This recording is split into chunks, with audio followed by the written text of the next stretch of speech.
সবকিছু ভেদাভেদ ভুলে গিয়ে আমরা ইসলামী খেলাফা, ইসলামী আইন বাস্তবায়ন করার জন্য সামনে ইনশাআল্লাহ সকলেই কাজ করব। ঠিক আছে ইনশাআল্লাহ?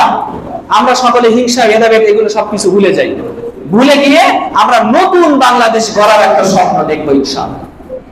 এখন যে জোয়ারটা চলতেছে এটা হলো ঐক্যের জোয়ার। দেখেন বর্তমান বাংলাদেশে মানুষ একজন অপরজনের পাশে যে দাঁড়ায়, আমাদের মধ্যে কি পরিমাণ সম্প্রীতি এবং ভালোবাসার বহিঃপ্রকাশ এখন বর্তমান ঘটতেছে না?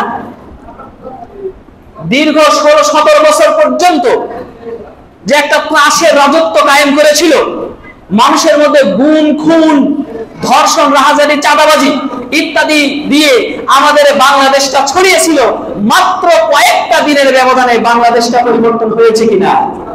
অনেক পরিবর্তন হয়েছে না? অনেক পরিবর্তন হয়েছে। যারা স্বজনপ্রীতি নামক, যারা জাতাকলে পিষ্ট ছিল, যারা নিজেরা জুলুমের শিকার হয়েছিল, মাজলুম যারা হয়েছিল, আজকে তারা ন্যায় বিচার পাচ্ছে কিনা? ন্যায় বিচার পাচ্ছে। অল্পতেই বিভিন্ন রকম আইন সবকিছু পরিবর্তন হয়ে যাচ্ছে। এক একটা রহমতি বাতাস আমাদের বাংলাদেশে বইতে চলেছে। সম্মানিত হাজিরিন, এই জন্য আমরা সবাই খুশি কিনা? আলহামদুলিল্লাহ, সবাই আমরা খুশি। এই জন্য আমাদেরকে এই একটা সুযোগ, এই সুযোগকে হাতছাড়া করা যাবে না। আমাদের হিংসার রাজনীতিকে পরিহার করে আমরা পরস্পরে যেন আমরা এক কাতারে থাকতে পারি, মুসলমান যেন ভাই ভাই হয়ে কাঁধে কাঁধ রেখে যেন কাজ করতে পারি, সেই নসিহা আমাদেরকে এখন নিতে হবে।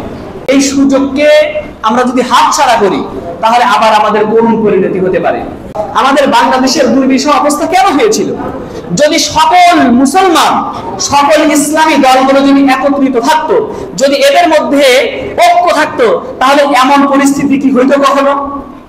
আমার মনে হয় হতো না। মূলত আমাদের মধ্যে ঐক্যের অভাব ছিল। সম্মানিত হাজিরিন, এখন আমাদের ছায়া আছে, এখন আমাদের সবই আছে। এখন আমাদের সকল মুসলমানকে ঐক্যবদ্ধ হয়ে কাজ করার মোক্ষম একটা সুযোগ এসেছে। এই সুযোগকে আমাদের মোটেও হাতছাড়া করা অনুচিত। সম্মানিত হাজিরিন, কে কোন দলের আছে, কে কোন দল করে, কে কোন ইসলামী দল করে, ওই সকল সবকিছু ভেদাভেদ ভুলে গিয়ে আমরা ইসলামী খেলাফা, ইসলামী আইন বাস্তবায়ন করার জন্য সামনে ইনশাআল্লাহ সকলেই কাজ করব। ঠিক আছে ইনশাআল্লাহ?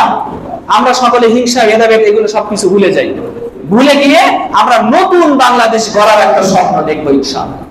আল্লাহ সুবহানাহু ওয়া তাআলা আমাদেরকে তৌফিক দান করেন। সকলে বলে আমিন।